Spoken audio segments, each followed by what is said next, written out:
Wow, people wey suppose talk truth to power don't off mic. And if we talk, now 500,000 they go summer us, call them hate speech.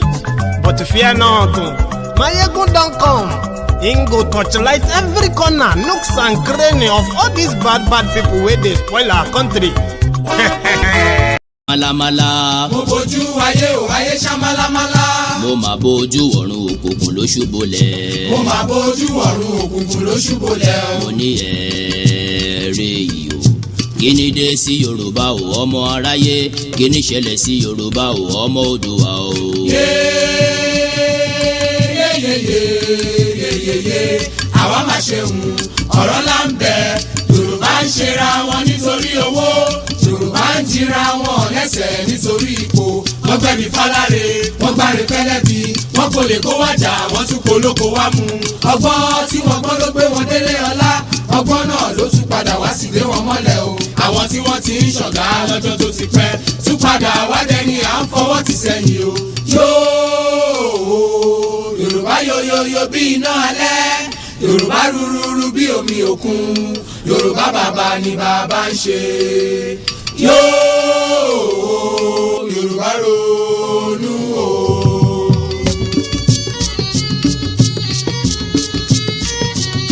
Yorùbá sọra wọn di bọ́ọ̀lù fáráyé gbá. Wọ́n bá gbá wọn sókè, wọ́n tún gbá wọn sísàlẹ̀ o. Ẹ̀yà tí ó ti kéré tẹ́lẹ̀ ni wọ́n gé kúrú.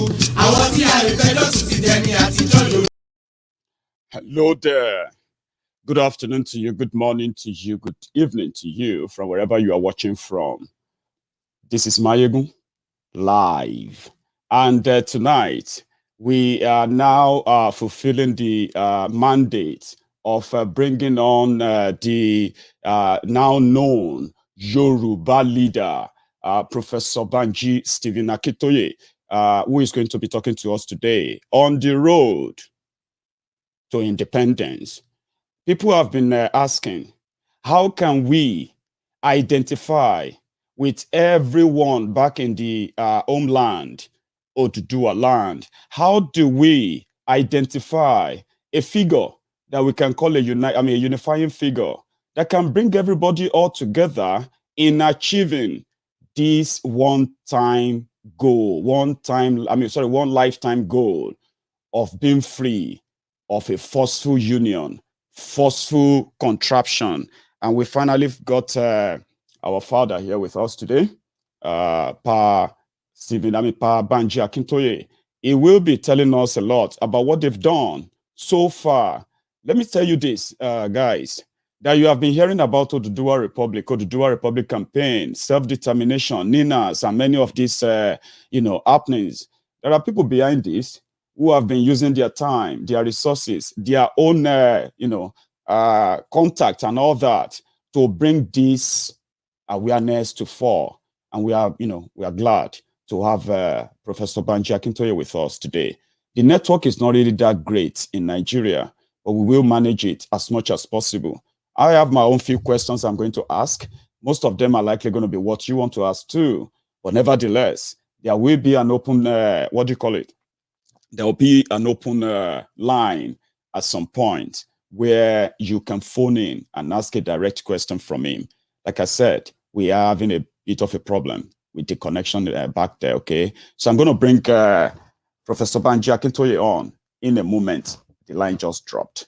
And hang in there for me. I will be back.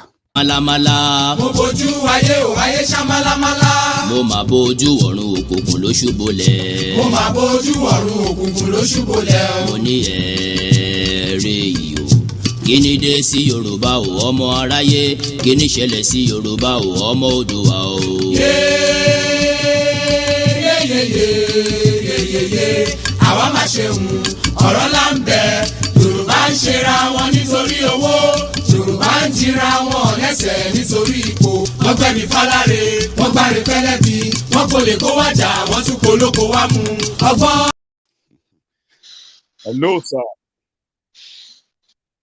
Hello. Ẹ kú wájú o. Ẹ káàbọ̀, sir. Àwọn èèyàn wa ti ń dúró dè yín, and on this program tonight.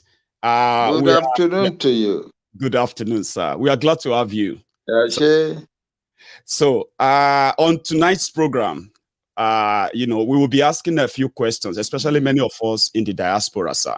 But before we go ahead, can you do us the honor, sir, and tell us about Ilana Omo Oodua that you heard as we speak, sir?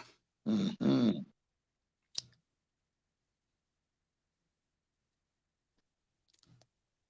Can you hear me?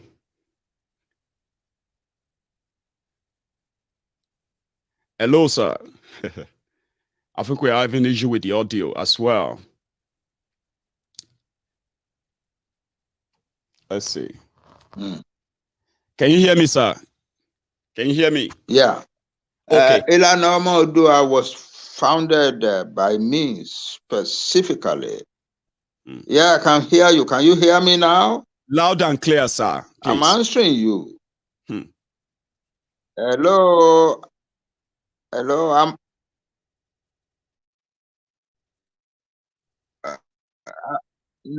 Yeah, I don't have any problem here.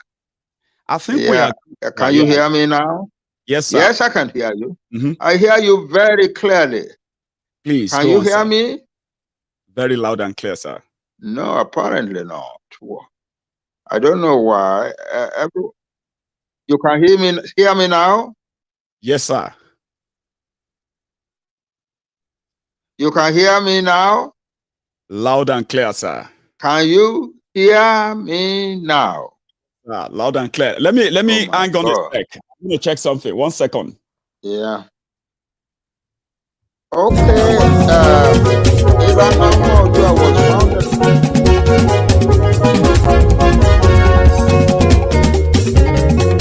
Àní ẹ̀sùn ràkì. Maiyegun ti dé. Maiyegun ti dé.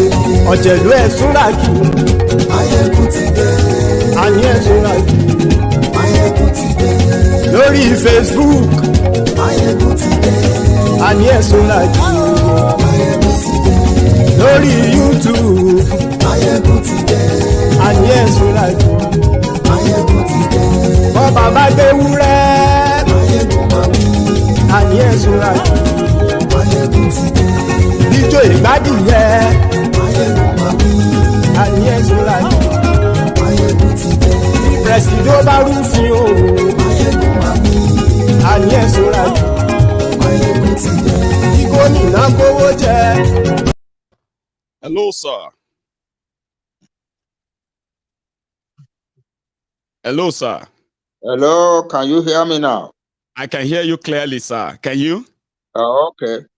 Yes, I was saying that Ilana Oodua was founded for the specific purpose of guiding the Yoruba nation in a peaceful and law-abiding manner to its destiny of self-determination.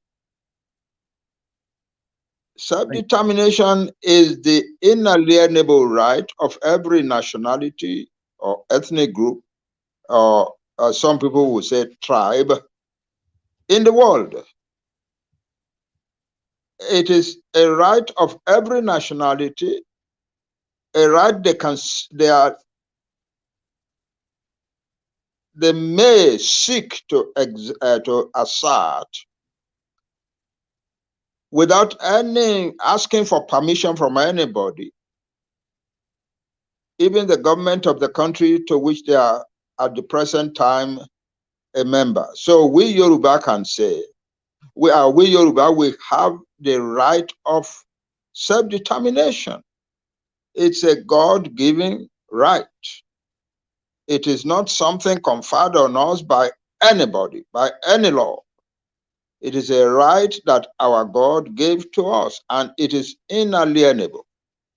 And we can decide to exercise that right without asking permission from anybody. The only thing is that the international community requires that if you want to assert your self-determination, your right of self-determination, you should try and do so peacefully and in a law-abiding manner, so as not to cause disruption in the country to which you at present belong. And that is exactly what Ilana Oodua is doing. What Ilana Oodua is propagating, and what Ilana Oodua is teaching all the Yoruba self-determination organizations to adopt. We Yoruba have the right to our self-determination. We want to assert it now. We've seen enough of Nigeria. We have been in Nigeria willy-nilly for over 100 years, 106 years, 107 years. We have seen enough. We do not like what we are seeing now. What we are seeing now is hurting us very seriously. And we want to get away from the pain and the disaster by asserting our self-determination. It's as simple as that. Nigeria is not the type of country a civilization building nation should belong to at all in any case. We made a mistake in allowing ourselves to be amalgamated with the others in Nigeria in 1914. There were some of our leaders at that time, like the lawyer, our first great lawyer, who spoke up against it, Sapara Williams. He said, we are not like these other people. We are different. We are civilized people. We have always lived in great cities and towns. And when education came from through the missionaries in the middle of the 19th century, our urban civilization made it easy for us to step far ahead of the rest of Africa in education. Now we are a British protectorate, and now they want to merge us with these other protectorates. We are not like them. They are not like us. Their culture is different from us, from ours. Ours is different from theirs. We do not understand their language, and they do not understand our language. So don't let us allow them to put us together with them. Yes, it is our duty to help people around us by helping them to civilize themselves. But the best way for us to do it is on our own, in our own separate country, helping them where they belong. Allowing ourselves to be joined with them is foolishness.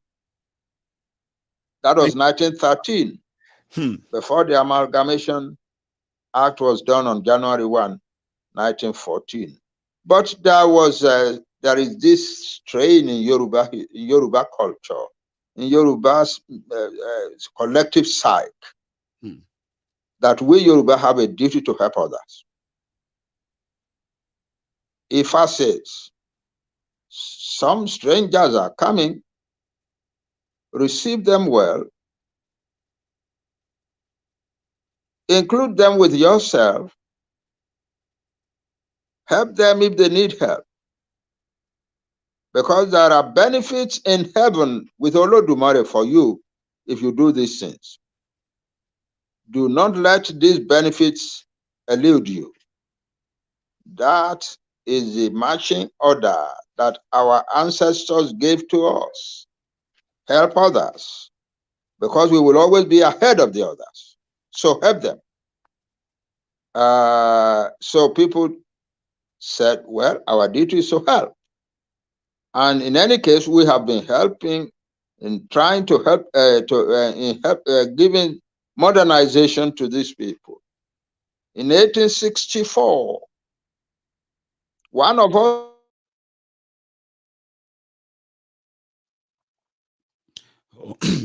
that's a glitch there, the network.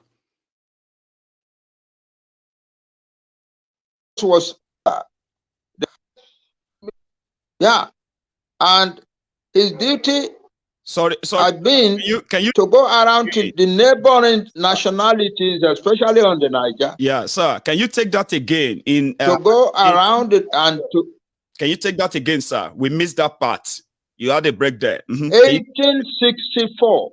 1864. One of us, Ajayi Crowther, was consecrated Bishop of the Niger by the Anglican Church. And that made him the most senior Christian missionary on the West African coast. And his duty was to plant churches in the neighboring countries of the Niger, which meant that he was busy most of the time in places like the Delta, like the Golan, like the Nupe country, and so on. Most of the time, that's where he was working. And every one of the pastors, clergymen that he took with him to all those places were Yoruba. It was they who planted churches in those places. It was they who helped those peoples to reduce their languages to writing. So we Yoruba were already in the act of civilizing our neighbors. So the majority of our people who, educated, we were already considerably well-educated people by 1913. We had been producing our university graduates since the 1850s.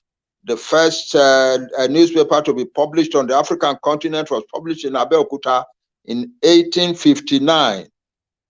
So we were, already. So people said, well, these other people need our help. Let us allow ourselves to join with them, because that's when we will be able to help them best. So there were two different opinions on the matter.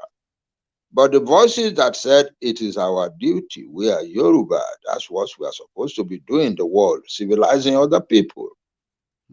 Their voice was stronger. Their voices were more and were stronger than the voices of those who said, don't let us join them. Don't let them put us with them.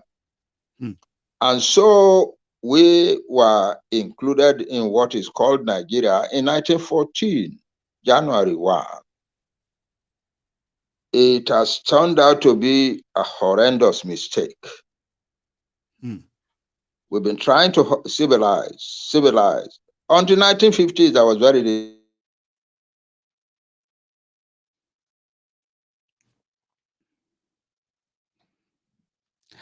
Very sorry. We have a break there again. Niger network, I told you. We will be having something like this. Just a moment.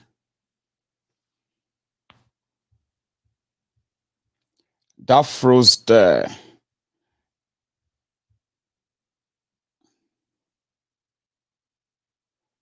Let's see. Oh, very sorry. Yeah, I hope Baba will join us again, okay? I love the background. It's going to be a longer 2 hours today, where many of you will begin to ask your questions on the road, pathway to self-determination. All this history is just to let you know that we've been great people before now. We were forced to be part of this contraption, and at the same time, we were miseducated to believe that the only thing we have is the contraption called Nigeria. There's a lot we have that they have stolen from us, stolen from everyone, continue to lie to us, to force us to still be part of something that now kills us, okay? So we're having that problem with the network.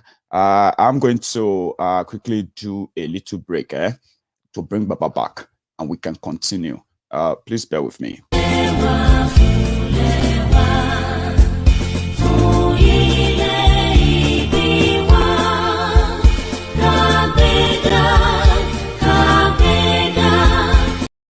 Hello, sir. So I'm back. I know. I've just told my friends now that our viewers that we'll be experiencing this kind of problem. You've told me that before, but we'll manage. I know. So, sir, continue. Yeah, this is Nigeria. This Mhm. is Nigeria where nothing civilized is certain. I know. Please, sir, continue. Until 1950s. Are you hearing me now? Very loud and clear. Oh. Yes, we can.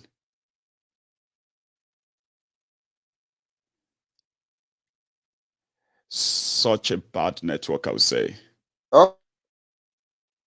Yes, we can hear you, sir. Let me try this again. One sec.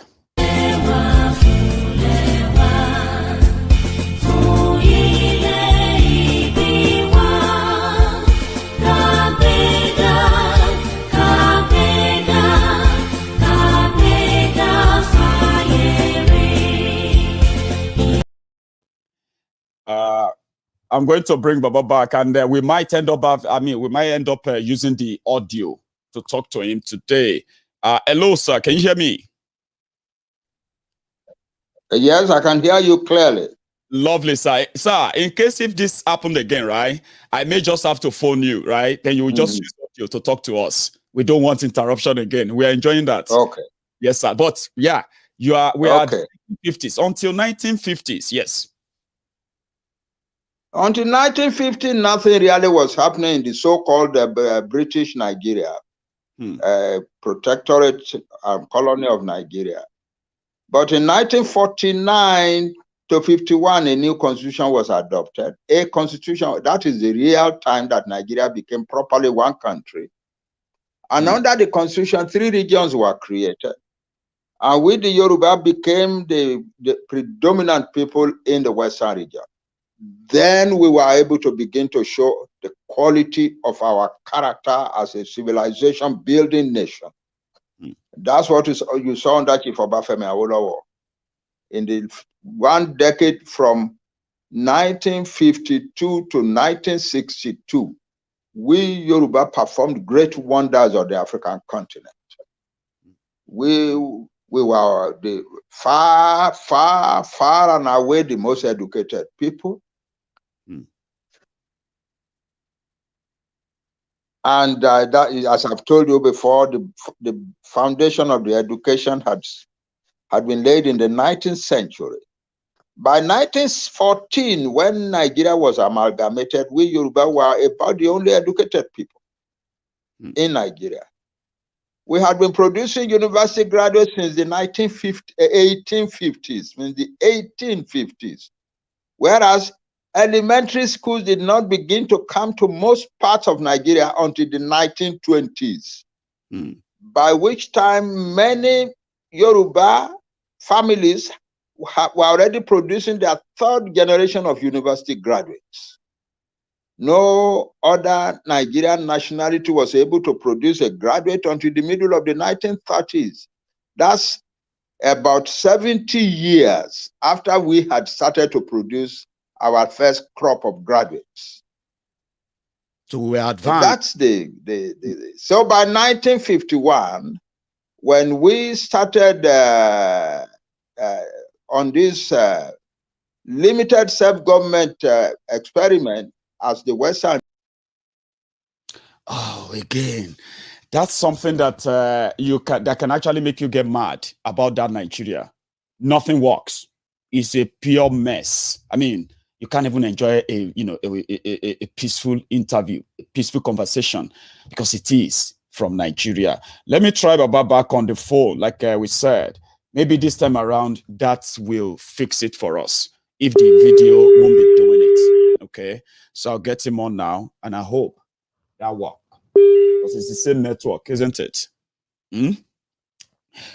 So he was talking about the greatness of the Yoruba people. And all these things are verifiable. All of this information are out there if you can read them, if you can look for them. dated, documented. Now, today, look at what they have reduced us to as a people. We have become we've become a beggarly, part of the poorest country on earth, and so many other horrible things that bring about this desolation, this destruction that we all are trying to get out from now. From great people of great prospects, future, reduced to commoners, beggars, floor scrapers in a country that they are forced and they are told that they have no choice. They can't change it. They can't, make a difference about it. And if you make any effort to change it, you are going to pay the supreme price. So others chose to join them, milk their people, suffer everyone, and leave us desolate. Hello, sir.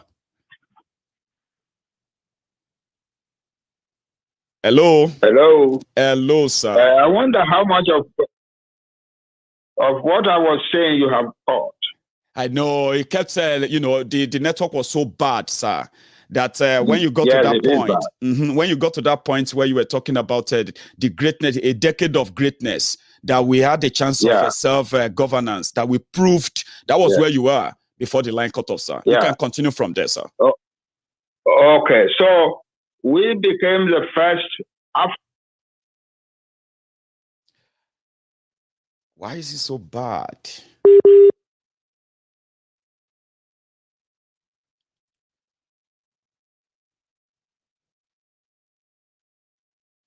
So if you hear people say Nigeria...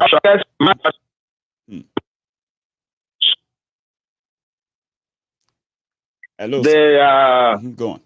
And we were the first to build an industrial estate in Africa.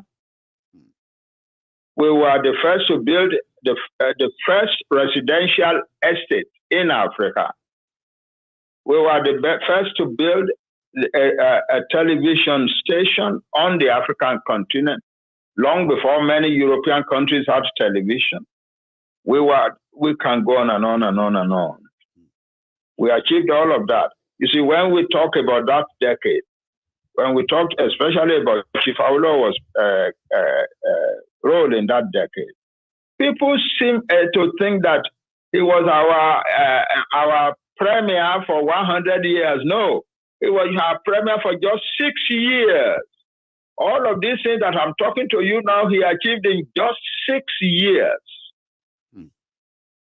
And a few days ago, a young man, one of you who are inclined to look at figures and so on and so forth, came to me and said, Baba, do you know that all the money that Chief Awolowo used to achieve all those miracles in the 6 years, 1952 to 59, is smaller than the money that Lagos State alone budgets in a year today?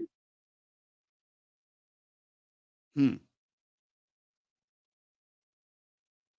Awolowo was not our premier for 10 years or 100 years or something like that. He was just our premier for 6 years. In 6 years, he dazzled the African continent with development progress and achievement. We in the Western region built the best civil service on the African continent. The federal government used to borrow civil servants from the Western region. The federal government used to take loans from the Western region.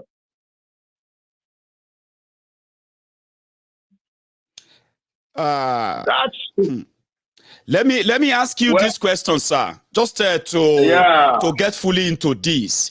This is why we are where we are now, where everybody now says enough, because we know we are not heading anywhere other than the destruction which our people are trapped in, right? And today we have Ninas, sir. Ninas, which yourself, the leader of Ilana Oodua, is a part of as well. Trying to I'm also the chairman of Ninas. Oh, you are? Great. There was a time they wanted to use a constitutional force majeure to force the government of Nigeria to at least initiate a referendum that allows us to decide if we still want to be part of Nigeria or not. So now we are talking about living now, exercising our right to self-determination, sir. How ready do you think we are? Now that we have people who are still pretty much telling us that it is not the right time. How ready? I cannot think of any other people in the world who are better ready to govern themselves as the Yoruba people are. I cannot think of any other people anywhere who can do better than we can do. If we are given our own country, our young people, have acquired such expertise, such knowledge, such technological wizardry that you can change our country into one of the fastest growing countries in the world within a few years. A few days ago, I gave a small lecture to some young people who came to visit me. They said they were coming. I said, listen, I'm tired. Let's just say about 5 or 6 of you came. When they came, there were almost 200. So I said, okay, sit down. I'll give you a lecture and then send you back home. So I gave them a lecture. I remember one of the things I said is that we Yoruba have built an empire of the mind. We have built a mammoth empire of the mind. All we need to put that empire to the glare of the world, to the world, for the world to see, is to have our country, and the world will marvel at what will happen. That's the truth of the matter. And this is not just talking because of patriotism or anything. I am talking from my knowledge of the accumulated power, mind power, intellectual power that the Yoruba people have accumulated in the world. We are not a small people. We are one of the greatest nations in the world. In every part of the world, mind this, in every part of the world where Yoruba people settle, they are usually one of the most educated communities in that country. In 2013, 6 years ago, 7 years ago, the American Bureau of Statistics of Population published the news, the information, that immigrants from Nigeria are the most educated people in America. And the most educated group of immigrants that have ever come to America. Well, they did not say whether it was Yoruba or Igbo or whatever, but we who lived in America knew that they were essentially talking about the Yoruba. Go to any country in the world, you will see that the Yoruba are a distinctly more educated community than most other communities in that country. So I put it together for this large crowd of young people who came to visit me. Listen, you, my sons and daughters, you are part of a nation that has built a great empire of the mind in the world. And when we are allowed to go from Nigeria and to begin to apply the power of that mind, we will become easily one of the best developed, one of the most civilized countries in the world. That is the truth. That's the truth. I have another question. Sir, I have another one before I start reading other questions for you. We are asking for a peaceful, parting of Nigeria. We're asking for peaceful dissolution of that country. But generally, as we speak, realistically, today, we have armed government that will continue to criminalize the campaign for self-determination. They have done it to the Biafrans. They are doing it to them right now. And they have told us that they are also going to occupy Yoruba land. How ready do you think our people are? Yeah. Listen. There is a difference in culture, in approach. We and our Igbo brethren are now united under an alliance under which each of us seeks its own self-determination. But the way the Igbo are pursuing is different from the way we are pursuing. Okay. We said from the beginning that we will pursue the struggle in a peaceful and law-abiding manner, and that's what we are doing.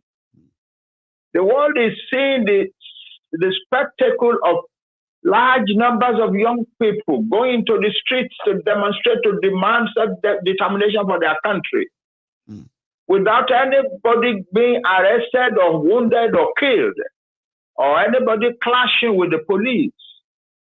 That is a major achievement. About 3 weeks ago, we first had our major, our young people now called their mega rally. We first had our first mega rally in Ibadan. The whole city was clogged up. And a rough estimate says that about 2.1 million people were in the streets rallying in support of Yoruba self-determination. That was Ibadan. And we thought, that's the greatest. We can never see anything like that again. Then a week later came Abeokuta. And we had a crowd that was much, much bigger than Ibadan. To our great surprise, much bigger than Ibadan. And everybody said, wow, Abeokuta has stolen the limelight. Nobody can match that. Then the next Saturday, in Osogbo, we saw a crowd that was much, much bigger than Abeokuta. And in all of these mega rallies, nobody is running into trouble with the police. Nobody is carrying any dangerous weapons. Nobody is saying any dangerous thing. They are only saying that we want our own country. That is all, and it is our right. The police usually come to these rallies prepared for big trouble. In the end, they are disappointed because there is no trouble. There is no trouble. There is no trouble. Our boys are not engaged in any trouble. Our boys and girls are not engaged in any trouble. They just want their country. That's right. And that is their right under the laws of Nigeria. It is their right under the laws of Nigeria. But they call it treasonable, sir. The international laws, which says that every country has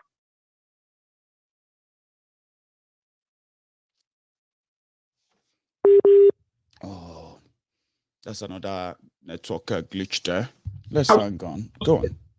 The right of self-determination.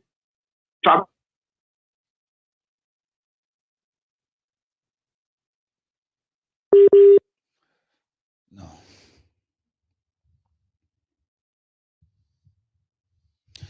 Hello, sir. The police of okay. Yeah. Are you hearing me? We can hear you now, sir. So what I'm trying to bring up there, and that with that question is that we know the attitude of Nigerian government of today towards the campaign for self-determination. Okay, and we know that there are those who unleash violence most of the time. We are happy that so far so good. We've not had any major attack on our rallies all over the place. And we know we are going to be in in Akure in another couple of days as well.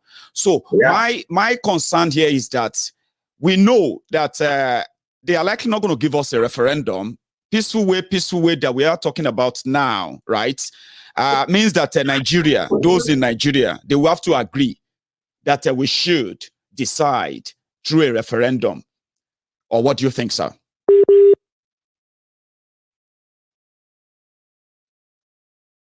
Right. I think we're still having that network issue. Oh. All right, sir. You are live. Can you hear me? It's back.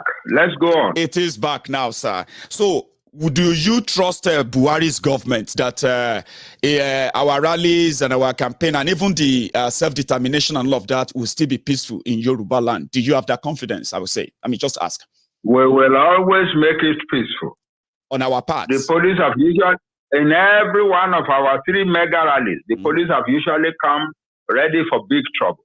In Ibadan, they lined up at the front of the place where we were going to start the rally, hundreds of them, with soldiers among them. And they brought an armored vehicle and Black Maria trucks to carry away people whom they arrest. In the end, they arrested nobody, had no clash with anybody. So we are good. Man. Because the police had been given the order, the first group of young men who came to the rally place, about 11 of them were just rounded up and arrested and taken to the police station. But they found nothing on them. They were not saying anything illegal or threatening. And so when the main body of the rallies came a few minutes later, they let them go. In fact, when the leaders went to the police station, the police met them on the way and said, "We have released them. We have released them. So you don't need to come here." Yeah.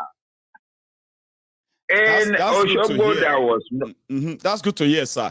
Let me quickly add this as well, because my friends are asking now that now that we are good, it seems that organization wise, the level of organization and arrangement in Ilana Omo Oodua, with the level of the rally, the awareness and all of that. So we can say, yes, we've got something we can work with, sir. So do you mind sharing with us because you told me about this manual, this struggle manual that you're going to send to me. I am yet to get it, by the way. I know. I'm sorry if my assistant has not yet sent it to you. But I'll get it. Yes, I'll get it, sir. But okay. Can you give us... that is a manual. It's a manual, yeah. That is a manual that Ilana Oodua has produced. So my question is this. My question is this. Can you give us a bit of a step-by-step idea of how we will get involved in realizing this Oodua Republic, starting with the awareness? Can you give us the step-by-step idea? The force majeure. Let me take a step back. All right, sir. As soon as we started over a year ago, we decided we needed international assistance and support. So we took the Yoruba nation to the UNPO and registered the Yoruba nation as a member. That created for us a body of people who will watch over what we are doing and guide us and help us and direct us. And they are being phenomenally helpful now. Secondly, we decided we needed alliance with other people like ourselves. We are Yoruba. We have to do things step by step in such a way that we only succeed and never fail. So we went into the task, and we now have NENAS, which is an alliance of the Yoruba, the people of the South, the people of the Middle Belt, a whole 3/4 of Nigeria. We are in that alliance. Then we decided on the idea of force majeure. Force majeure means that, when we came into Nigeria, especially when we, as well-organized groups, with self-government, with our self-government, because the Yoruba...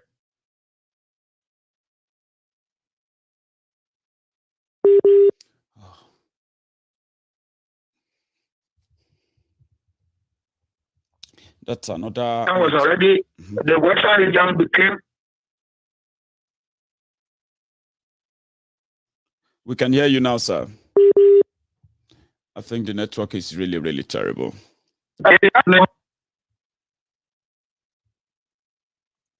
Yeah? Yes, sir. Yeah, we can hear you now, sir. Yeah, it's back. Okay, we the Western region had become a self-governing region by 1957. The Eastern region followed a few months later, and the Northern region followed in 1959. 2 years later. So when all of the arrangements were being made for independence in 1958, 59, and 60, we were making those arrangements as independent Western region, as a self-governing region. We just wanted to do it together as one independent country in 1960. We were already a self-governing people. And as a self-governing people, we entered into Nigeria on the understanding that Nigeria will be a federation, where the powers will be in the hands of the region. And the regions together will agree what powers to give to the federal government. And that's how we put it together. So that each region was able to do its own thing. It is because we were able to do our own thing that Chief Awolowo was able to accomplish all the things he accomplished in 6 years. And that is it. And in 1960, we went into independence. But before we went into independence, in the final months of our going to independence, something terrible, or some terrible things happened. The British decided that they were going to give the power over independent Nigeria to the Fulani.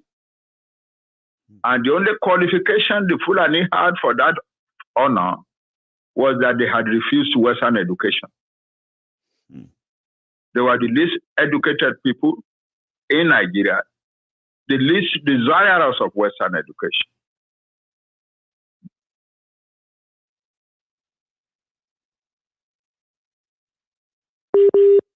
Oh dear. That network is... You are back now, sir. Yeah. The network is acting up still. Yeah. But the British decided that it was better for them, for their own benefit from the Nigerian economy after independence, to put Nigeria in the hands of the Fulani, and not in the hands of a people like the Yoruba, who already are solid people anyway, highly educated, as educated as British. So, yeah, they didn't want to put the power in our hands, and they didn't want to put it in the hands of the Igbo either. So they decided to put it in the hands of the least educated group in Nigeria.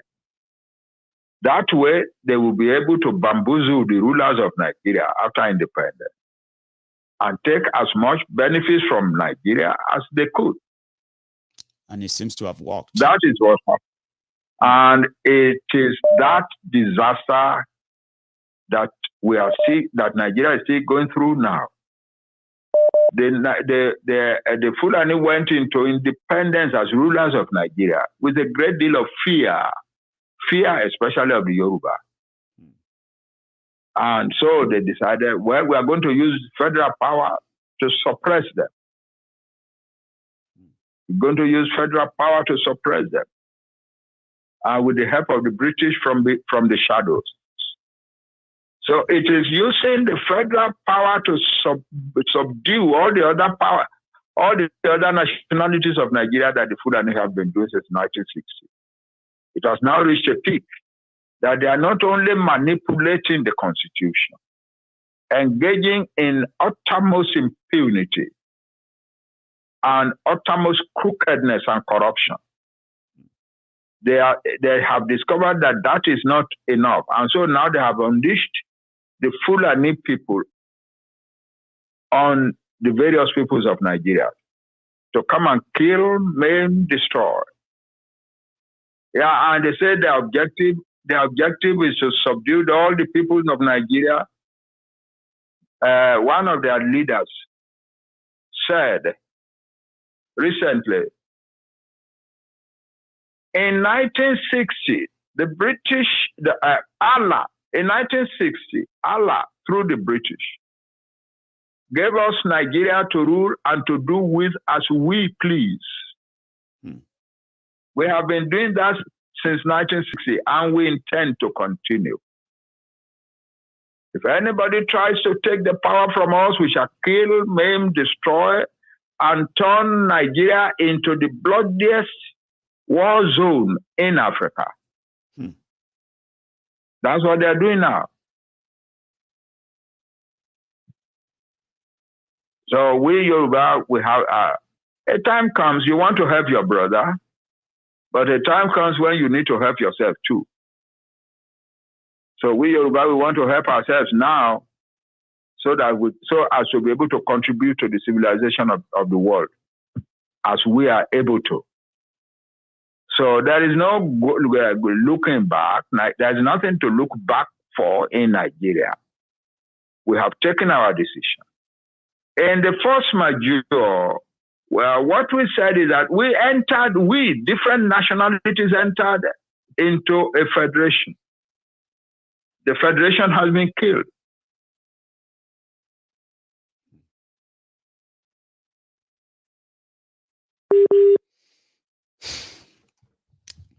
There we go again. Hello, sir.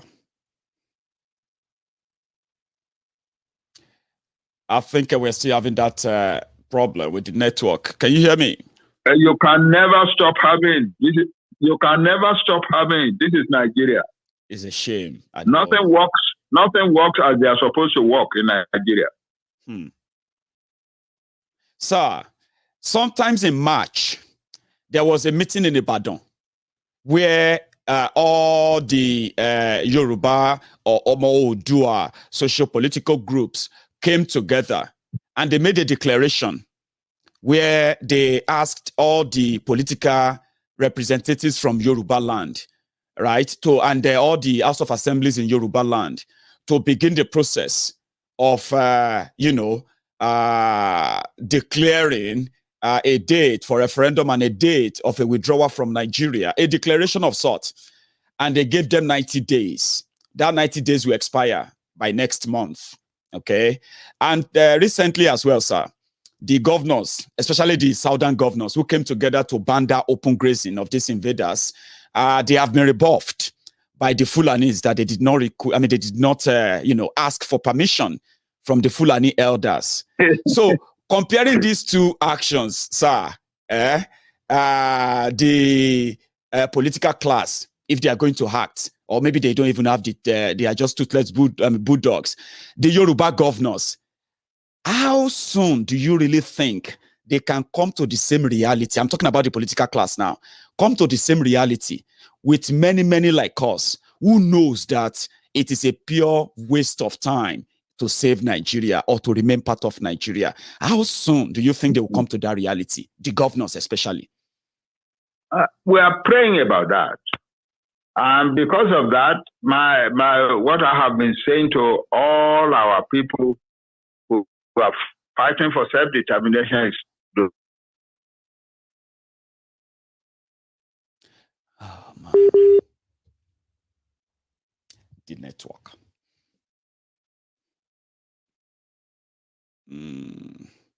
It is that bad. I will just don't let us antagonize our governors. Don't let us antagonize our government. Let's treat them nicely. By and by, they will come to refute. They are insulting our governors so terribly.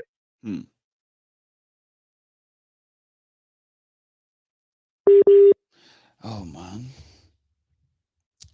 That's another network glitch. Hello, just sir. Now, just now they are not yet. They have not reached that point.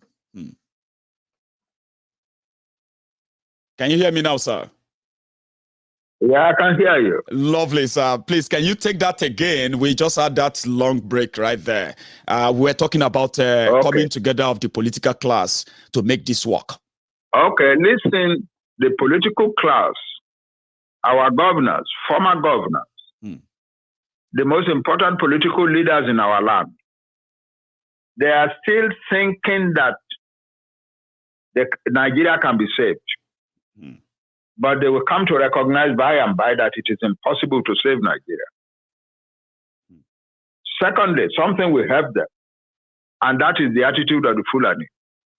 The Fulani are insulting our governors all the time. They are saying you cannot rule your states without the permission of us Fulani. But soon, someday soon, our governors will react to this insult.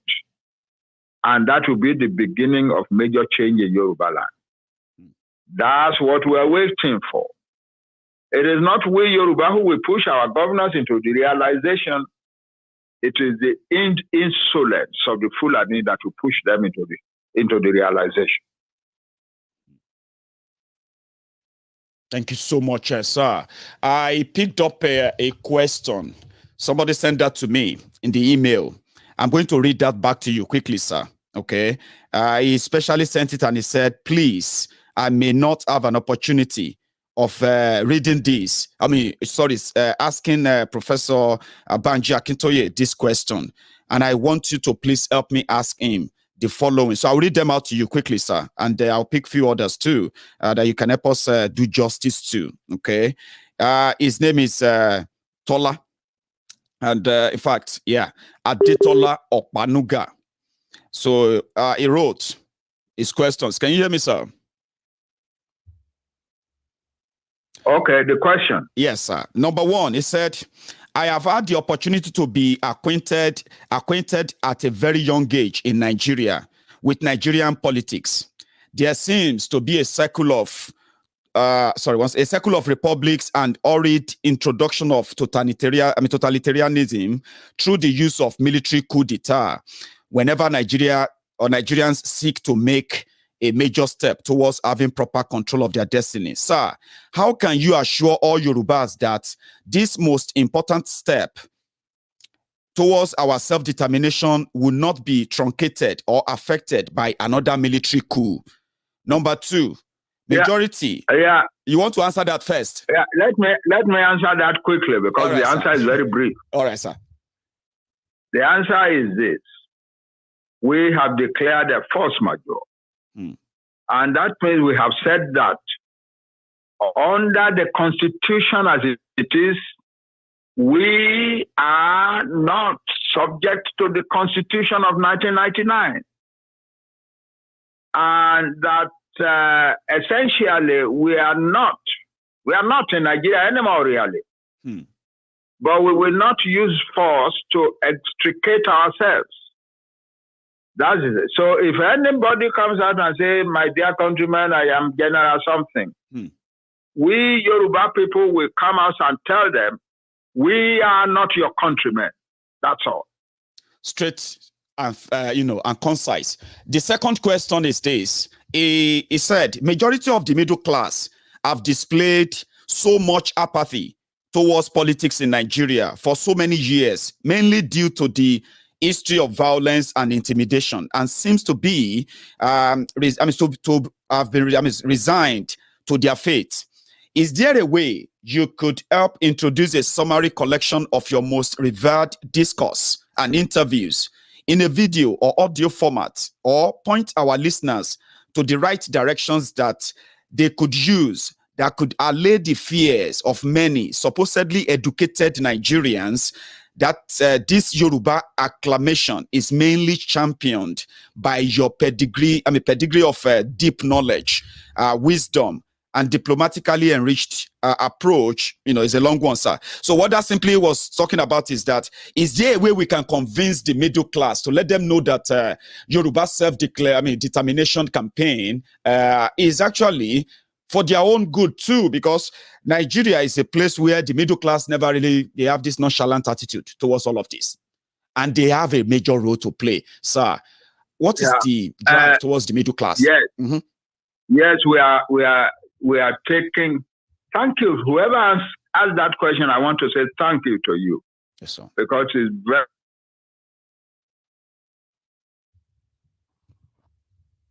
Sorry, that's another network glitch there. So wait. All right, sir. You are back. It's back now.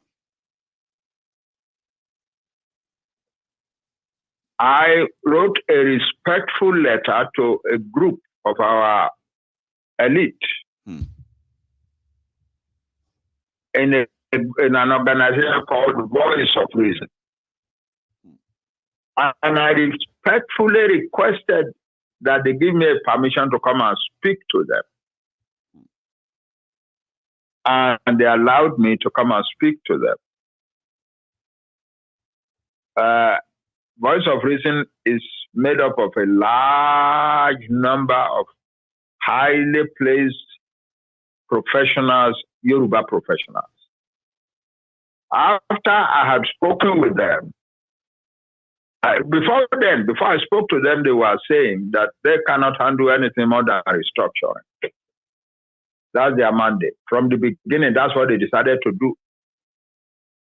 And they even wrote a constitution for Nigeria. So they are a very, very intellectually rich group. So I spoke with them. And to my great joy, in fact, to my surprise, an overwhelming majority of them, probably as many as 80%, came to the conclusion that what our father, Professor Akintoye, is saying is the most reasonable thing in these times.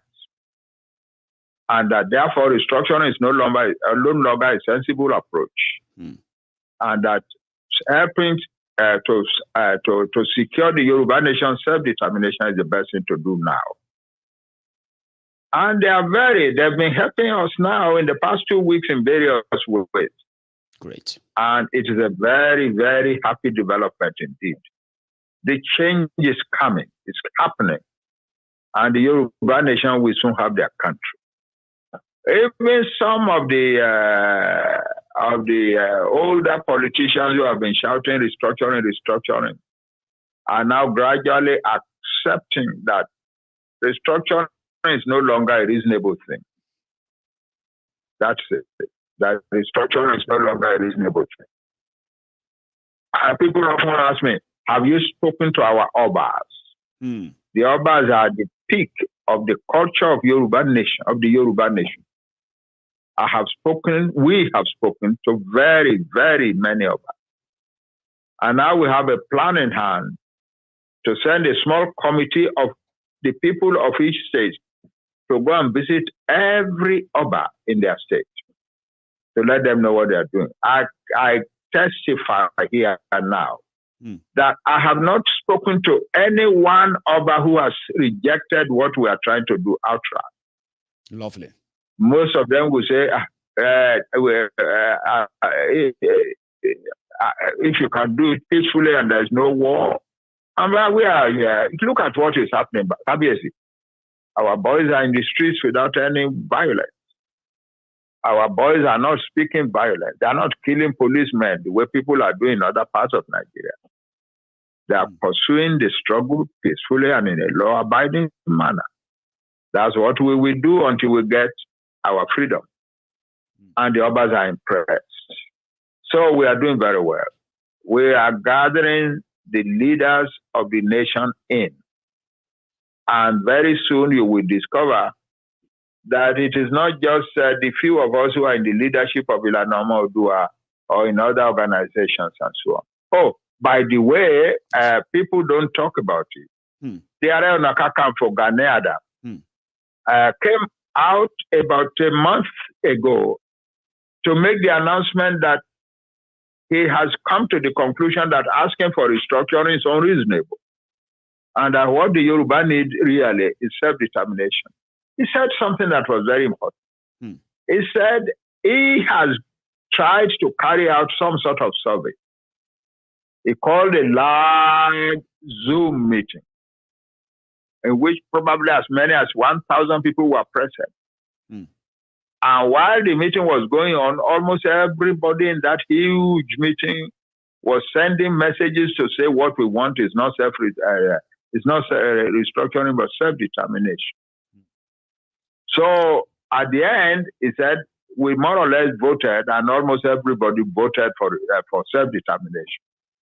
So he said, as a chief, I am a servant of our people. If our people want something, and I begin stubbornly to say I do not want it, then I will make myself an irresponsible leader, and I might cause war in our land. And I do not want to make myself an enemy of our people or to cause war in our land. So I have surrendered to what the people want. What our people want is their self-determination. That is a very, very major development. That's great. That the Arena Campo is now with us fully. I hear that he made a statement about 2 or 3 days ago that nobody, the Fulani people cannot expect that they will be killing and maiming and destroying us and raping our women, and we will be asking for anything less than self-determination. That self-determination is the only self-respecting thing that we can ask for now. This is beautiful, beautiful. So the Yoruba nation is gradually coming together in the search for self-determination. That's so great, sir. It is also lovely to hear that too. But there's this question I've been waiting to ask. You know, you've done a lot, everyone, including our own Oloye Sunday Igboho, and so many other people who have put their own lifetime resources on the line. Yes. Sunday Igboho is a God-sent messenger of the Yoruba people. Tell me about it, sir. God sent that boy forward because his coming forward has changed the dynamics very mightily. Before he came, we were appealing to our young people. Go and defend your villages. Go and defend your father's farms. Go and defend your mother. Go and defend your sisters who are being raped, and so on and so forth. A few were ago. It was soft going. Then Sunday Igboho burst upon the scene, and he changed everything. Now, uncountable thousands of Yoruba people are returning home to go and defend their mothers, their fathers' property, their fathers' villages, and so on. It is a new day in Yoruba land. Thank God for Sunday Igboho. That's it. Thank you so much. We have been so happy to have him too, because the moment he showed up in that Igangan in January, he's been doing it before now, because I've seen many of his videos where he visited some of this forest. But in January, that changed the story, and it never remained the same since then. And I'm so happy that he's also leading the challenge, leading the rally too, encouraging people to stand up as well. We are so grateful for that. The one I want to talk about now is funding, sir. You can hear me. Funding. You have been able to do all of these with Ilana Oodua. So many of us outside Nigeria, outside the Oodua land, following the development, many of us have reached out through different platforms to help this awareness to stay afloat. But now that we know that Ilana Oodua is the umbrella body, the body that can actually unite all of us in this struggle. Can you hear me, sir? I can hear you. Yes, sir. So funding, how have you been managing with Ilana Oodua in the past 14 months when this whole thing started? Because you've done so greatly that I want to ask, how have you been managing? Thank you.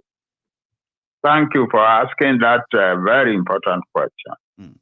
You're welcome. You see, my attitude is, God called me out to do this for my people, and I give all that I have. For a long time, even until a week ago, even until now, we have depended mostly upon my personal income, my pension, money earned from my books, and usual child to father support that I get from my own biological children, who are, by the grace of God, doing well in the United States. And because I have been doing that, very many of the people in Ilana Oodua and in other organizations, by the way, not only Ilana Oodua, are emulating that and putting out that. So it's very common for a self-determined like Ilana Oodua to hold a meeting, and while we are completing the meeting, we put forward say, okay, everybody contribute something, and we contribute something. And people.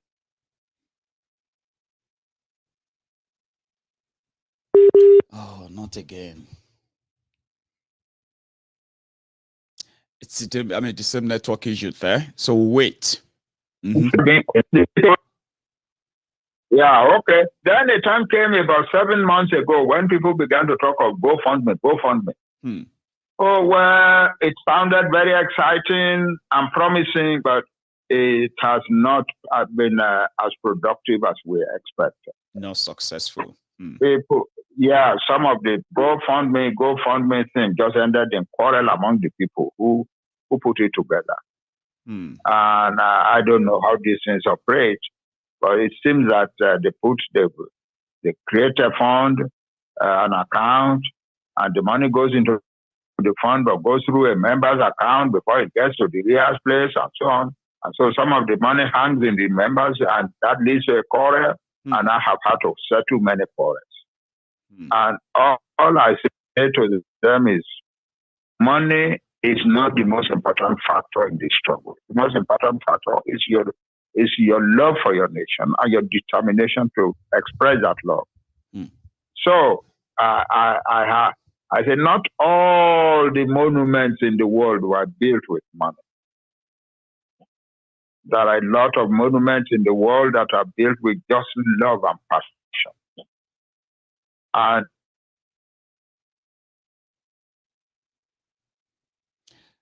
I think that's the network again. A lot of love and passion has gone into the youth. We didn't do it. The GoFundMe riot has now clearly shown to us that is not the way to go. The way to go is to establish a number of well-managed funds. And then at the end, to establish one large Yoruba National Trust Fund. So two stages. A number of well-managed funds, especially founded by well-known organizations like Ilana Oodua, that's right, like Yorubas Want, like whatever, you know, and properly managed. It is easier to manage it that way. I even have an idea. When 2 or 3 friends get together, they say we are going to establish GoFundMe. No, they will end up by fighting each other. No. GoFundMe. Yeah, they will end up by fighting. GoFundMe is too flexible for. It is I who have been appealing to them and begging them, please don't fight. I know. Because we cannot afford your fighting. That's right. We can afford to lose the money, but we cannot afford to have you fighting. So thank God that my admonition has usually been yielded to, and people don't fight one another. But we cannot continue like that. So a number of organizations. Yeah, I have an idea. Let me quickly add that too. Yeah, I have an idea. And that idea is to corroborate what you just said. Ilana Oodua is the umbrella body now. You happens to be the head of Ilana Oodua. And in other words, that makes you the leader of Oodua Republic Self-Determination Group, and every group that stands to be for Oodua Republic. Actually, we are working towards something now. Okay. 2-3 weeks ago, I sent out a letter to all the organizations. Right. proposing as something that will lead to the Yoruba self-determination movement. Good. With all the organizations as members of Good. Yoruba self-determination movement. That is going on now. We are working on it now. Great. And by the grace of God, it will soon fructify. So, Ilana Oodua will still have its own founding arrangement. Okay. Yoruba One Voice will still have its own founding arrangement. Yoruba Indigenous Association will still have its own funding arrangement and so on. Those are the lower level funding arrangements. The bigger thing at the top of all will be a Yoruba National Trust Fund, which will be patterned after the Jewish National Fund, which is the largest of that kind of fund in the world. The Jews started to create the Jewish National Fund in the early 20s. It is still in existence today, and the money on it amounts to trillions of dollars. The state of Israel depends very heavily upon that fund. So we Yoruba must create something like that. So money to finance the struggle will be at this lower level. But money to serve as the backbone of the Yoruba nation will be in the Yoruba National Trust Fund. That is the situation. I love that idea, sir. You see, we in the diaspora, we are ready. Because many of us, many of us who wants to return back to Oodua land, we are now many are actually extending that return simply because of the situation Nigeria has brought upon all of us now. So this apprehension, this staying back, where you are you've been living for 40, 50 years, you want to go back home, go back to your community that are now being ransacked by terrorists and all of that. So we want to be part of it. We want a centralized funding whereby it will be easier for me. You know, it will be easier for me to just grab my phone and put some money into the account that is funding the Oodua Republic self-determination in Yoruba land. I can easily do that. And not just the self-determination, also the Yoruba land, the Yoruba nation development. That's right. So we want something that makes it easier for us to do that. And that's why I'm asking about that funding. And I'm glad you said you are working on something there. We need a name. Yeah. That's what will help us. You know, a bigger name that is going to be umbrella name where we can build other things on. Now, when it now comes to the organization structure of that, the structure of the organization, right? How the funding goes into different organs to run different campaigns and all of that, that will be left to your own expertise. Something you've been doing for the past 14 months. And you've been doing well without any external funding. So we want something like that, sir. We do. Thank you. Thank you. Yes, we will achieve it. We will put it together by the grace of God. I will give you an example also, a quick one. Sorry, sir, a quick one. Yeah. I'll give you an example. You see, here in the UK, and I believe in the US as well, right? There is this an arrangement that can easily build a funding link that when people put any donation there, it comes straight to the organization's accounts. Whether in Nigeria or outside Nigeria, wherever you want it to be. We know so many experts, Yoruba experts, that can put this together, sir, okay? If you work with them and you lay your hand on this information, please, let's have a copy and I can share with my friends. Okay. This is how we can be part of it. All right. All right, sir. All right. I have another question. Sorry, you want to say something there, please? You want to add something there, sir, do you? Yeah, no, I thought we should go. I thought we should go to the question of referendum now. Yes, sir. That's where I'm coming to. Because I was talking about the coming together, having a one voice to demand for this. We see have people who are asking for restructuring, despite the fact that we are waiting for them to come around, like you said. Yeah? They will come around. They are coming around now. How do you think this lawless government who even entertain referendum somewhere. I mean, something that many people said, maybe that's why we are getting it wrong, waiting for them to allow us to have a referendum. Do you ever see that we happen?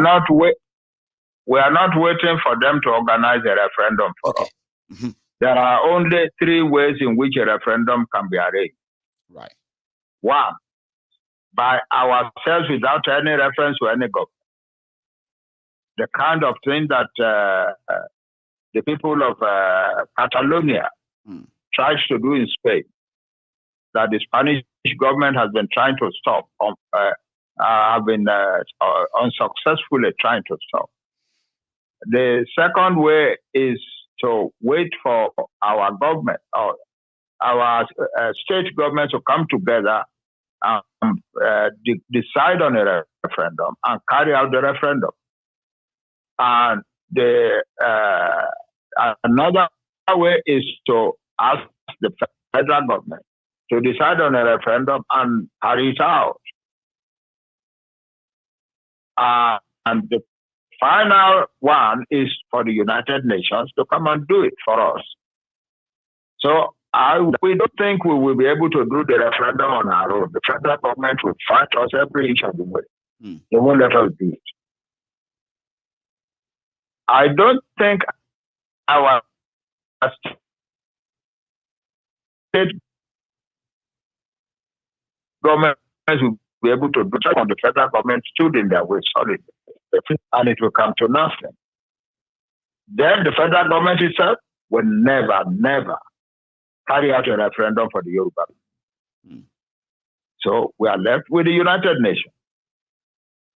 So what we are working for is the step-by-step process whereby we can get the United Nations to take a decision to come and organize a referendum for us. The way they organized a referendum for South Sudan in 2011. It can be done. We know the conditions that they demand. We are putting it together in Ilana Oodua. Slowly, when we have achieved this unity that I spoke of, Ilana Oodua, we put it in the hands of the United Group, and we will go to the United Nations with it, and we will get the United Nations consent. Once the United Nations says there is reason, there is sufficient reason, in the interest of humanity, to organize a referendum for these people.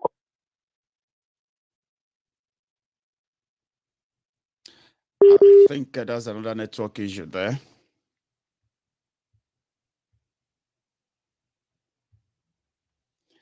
Hello, sir. Nigeria network, man, is frustrating. Very, very frustrating.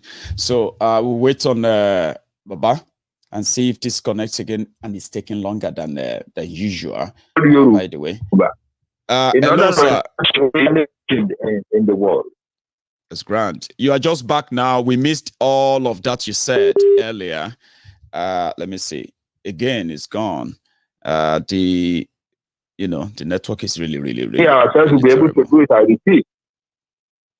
I repeat. Right, sir. Go on, sir. Expecting that we ourselves will be able to do it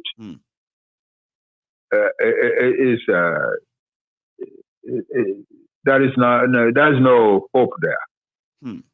Expecting that our state governments will come together and do it, there is also no hope there. Expecting that the federal government will do it, there is also no hope there. But working towards making the United Nations agree to come and do it, there are possibilities there. That's it. Thank you. So we should continue to put together, work on this unity, especially on the area of awareness, which will eventually possibly give us the largest acceptability that we then, push the memorandum to the United Nations. That sounds more promising, I would say, because I believe that that's the way to go. And in the absence of all of these, I want to be hopeful, sir. I do really want to be hopeful. Okay. Now, what if with the influence of this UK influence of France and with what they are doing with Nigeria, do you see any chance of the United Nations making this happen too? I mean, not trying to be a little bit dejected somehow, but yeah, do you see that happening? No. Actually,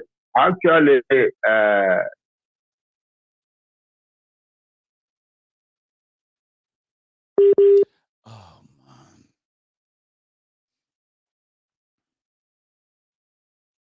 We are the United States has come against Nigeria in many directions. One, that Nigeria is a land of total loss of religious freedom, that Christians are being killed in Nigeria at a larger rate than anywhere in the history of the world. America made that statement. It's not. I'm not putting it together. America made the statement that Christians are more in danger in Nigeria than in any other country in the world.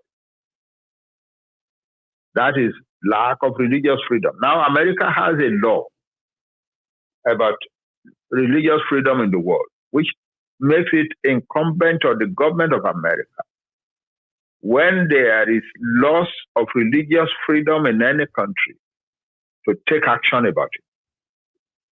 And the action could even include the invasion of that country.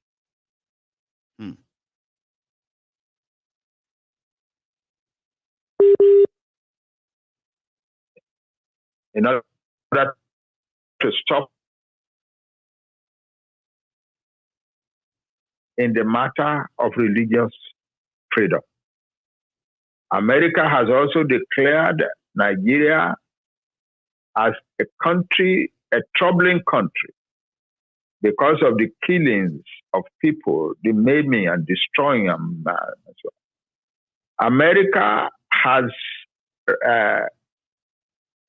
classified Nigeria as a country that sponsors terrorism, which puts Nigeria in the same league with Afghanistan and Iran in the world. America has issued an advisory to its citizens not to travel anymore to Nigeria.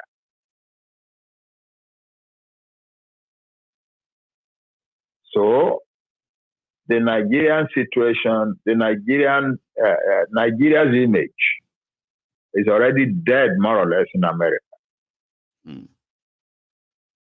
In Britain, which has always been the supporter of the Fulani rulers of Nigeria, things are changing also. A couple of weeks ago, the House of Lords discussed the killings and so on in Nigeria, and sent a letter to the British Prime Minister asking him to carry out special investigation into the Nigerian situation, with a view to slapping restriction sanctions on some Nigerian officials who are in the act of killing people in Nigeria. So even in Britain, the solid support that the Fulani used to enjoy is beginning to slip.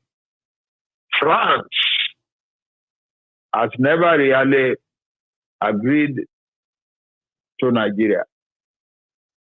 Believe that the emergence of Nigeria was a defeat for France at the time of colonial establishments in West Africa.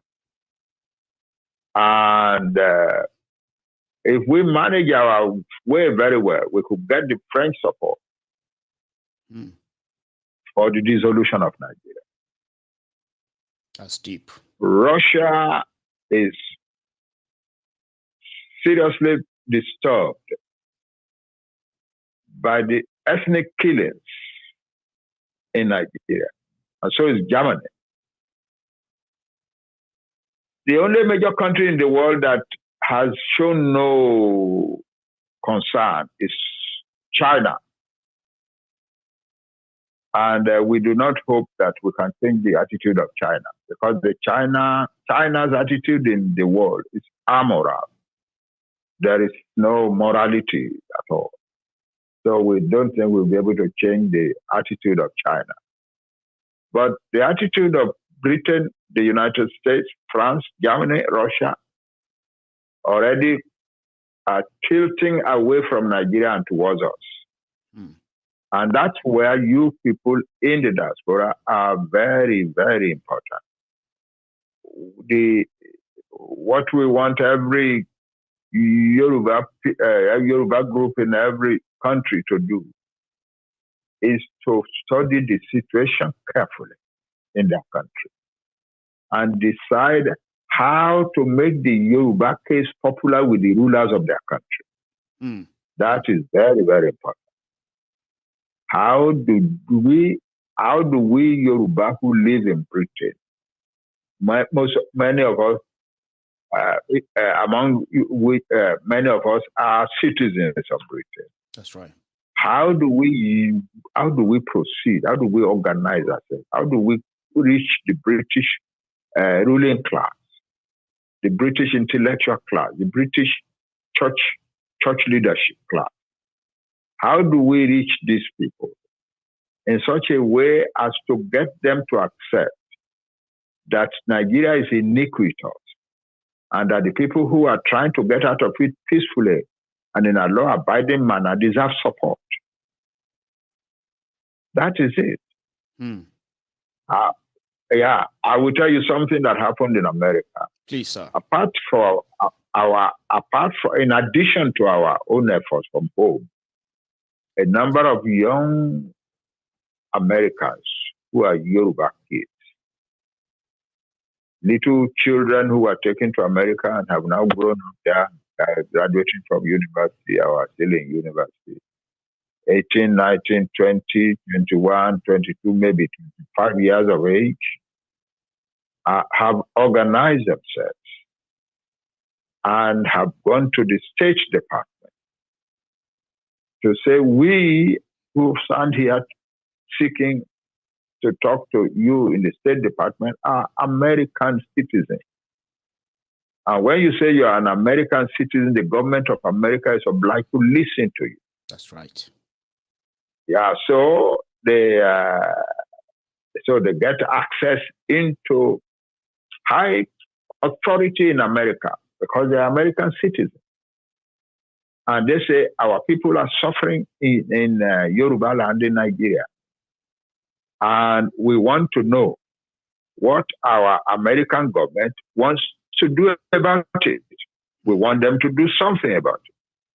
That's a very, very powerful thing indeed. It is. If all the adults in America would organize themselves together and decide upon a major measure for pushing into the American government in order to get them to begin to intervene in the Nigeria situation, that will help our case magnificently. So that is it. That's why we need our diaspora to, what we need our diaspora to do now. Thank you. Thank you so much, sir. That's a very powerful message. Some people are already reacting to that. Your last message is a very powerful one. Using our own influence in different countries that we found ourselves as Yorubas to influence the decision makers in those countries to draw their attention to what is going on back home. That's a very powerful one, sir. Just because we couldn't have you on the video, as sadly as that is, we still appreciate the fact that we have your voice, audio on this conversation today, sir. So before you go, sir, what would be the parting gift, or let me say the parting message to say what is next now? What is next now is we must do things a lot stronger than we have been doing. Okay. We must make bigger impact on the struggle at home. Especially the struggle at home demands that we should put money into it. And when it is a lot of people putting little bits of money together, the money coming from the diaspora can be quite big. That's right. We need that now. We need that now. I repeat, we need that now. So in your various organizations, because that seems to be what you want to do, what everybody is doing, right. Ilana Oodua has established its own fund, a new group that has emerged that is not exactly an organization. What do they call themselves? Global Directorate. Okay. They too are creating a fund. Like an advocacy group. Yeah, an advocacy group. Various other groups are creating funds. Do so. But make the funds transparently honest.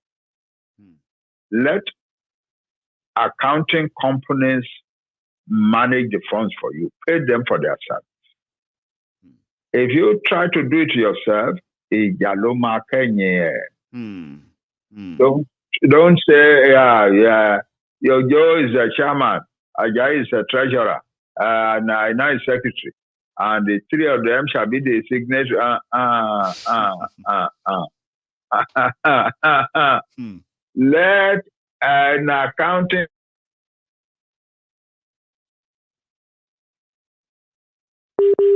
Baba is talking from experience, and I think I can dig too. The network is acting up again, so I'm waiting for Baba to come back. Then appoint another accounting company to audit the account periodically for you. Great. Let there be a body. Let there be a body called the board of trustees, appointed from various parts of the world, and in the board of trustees, let there be a small committee that assesses requests for money from the fund, so that it is not just Awalani fund the other in Nigeria. If you do it that way, I'm not even like looking at it that way, sir. I'm looking at a way where even if we are going to start with Ninas, if we're going to start with Ilana Oodua, right? Yeah. We can start with that. They already have an established fund, don't they? Okay. So since they do, it's easier for us to begin to identify the legit Oodua Republic campaign groups, identify with them, and give our support directly to them. We know about Ilana Oodua, and I think we'll start with that. Beautiful. Yes, we'll start with that. All right, great. All right. I am going to try. Thank you. I'm very glad to hear that. Yes, sir. So I'm going to reach out to you and collect the details of Ilana Oodua support fund and all that. I'll collect that from you later, and I'm going to share it with my friends who are also going to reach out to the organization. Right. Okay. So I'm going to be looking forward to a time where I can have you for at least 2 hours uninterrupted on video. That would have been great with all you shared with us today. Almost 2 hours already. Almost. Okay. So you are still agile enough to stand the rigor of the interview. So you did so well, sir. Thank you. You did so well. Yeah, today. you are all praying for me, and the prayers are being answered by the Almighty God. We are happy to have you. We are indeed blessed to have you. So it's a pleasure having you today, sir. And I will see you some other time, or talk to you some other time, sir. So you have a wonderful. Yeah, but your program is unbelievable, and God is answering. God is answering all those prayers.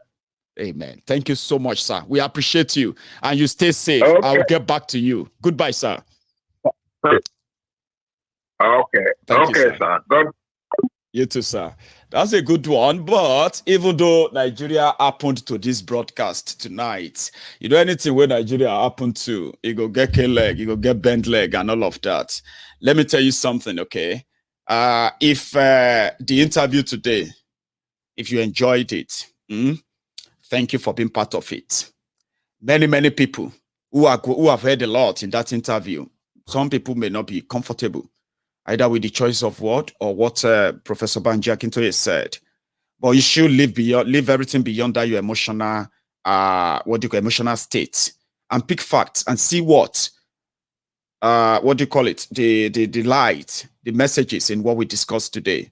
It is loaded with some historical reminders, facts that some of you have possibly the missing link between where we lost it and where we are now. The missing link, the info. Many of you have been able to find that missing link. Now, you continue to find the missing link until when we get to a stage of, united and one voice. I mean, a voice where when we say we are declaring our independence on social dates, you won't see anybody antagonizing that or throwing shit, throwing punch. No, Nigeria, one Nigeria. We are about to get there. They've done a lot, I can tell you.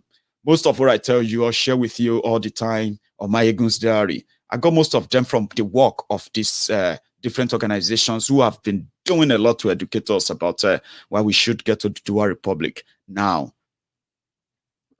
So you'll be lucky as well to be part of this. I am lucky to be part of this. You should be lucky, because I can't imagine what it's going to be if I'm actually ignorant of all of these things going on. Imagine if I don't have a clue of all that is going on. You know what I mean? But again, here we are. We have it on record. I'm going to see you some other time. To everyone who probably wanted to phone in, it didn't go according to plan. Our plan was to have a Prof on the screen. They will begin to take questions and all of that. But Nigeria happened, but we managed. Okay, I'm going to see you some other time. Until then, stay safe. I may see you later tonight, by the way, for our usual Basbos. If you have the time, you might join me. If I'm not too tired, I will still be back again. Until then, stay safe, guys.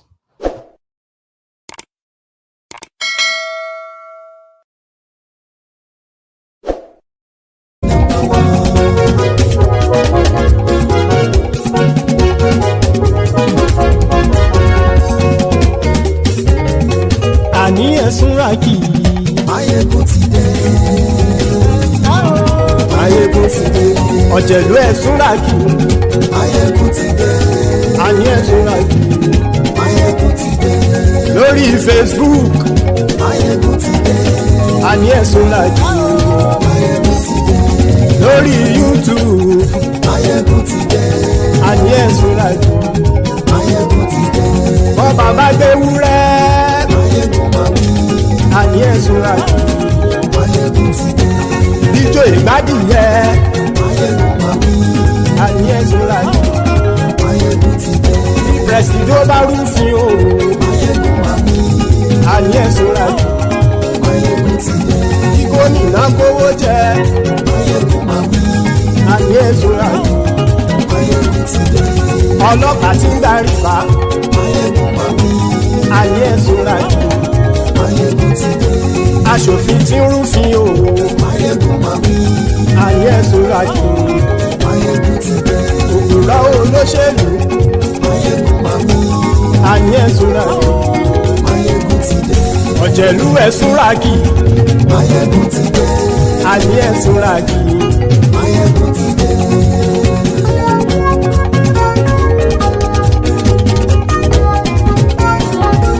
Maiyegun ti dé. Gbogbo ọ̀jẹ̀lú ẹ̀sùnra kì í. Maiyegun ti dé. Gbogbo ọ̀jẹ̀lú ẹ̀sùnra kì í. Ṣùgbọ́n ní bá ti ṣe èyí tó yẹ kí wọ́n ṣe, ọmọ bá dèrò ní fi wọ́n níran o. Maiyegun ti dé. Gbogbo ọ̀jẹ̀lú ẹ̀sùnra kì í. Maiyegun ti dé. Gbogbo ọ̀jẹ̀lú ẹ̀sùnra kì í. Ṣùgbọ́n ní bá ti ṣe èyí tó yẹ kí wọ́n ṣe, ọmọ bá dèrò ní fi wọ́n níran. Wọ́n fowó bẹ́ẹ̀ o, Maiyegun ó sọ pé wọ́n ò fẹ́ bẹ̀. Wọ́n fowó bẹ́ẹ̀, Maiyegun ó sọ pé wọ́n ò fẹ́ bẹ̀. Oníkan ṣáàtì ṣe èyí tó yẹ kí wọ́n ṣe, fáwọn ará ìlú tó gbé wọn débẹ̀ o. Maiyegun ti dé. Gbogbo ọ̀jẹ̀lú ẹ̀sùnra kì í.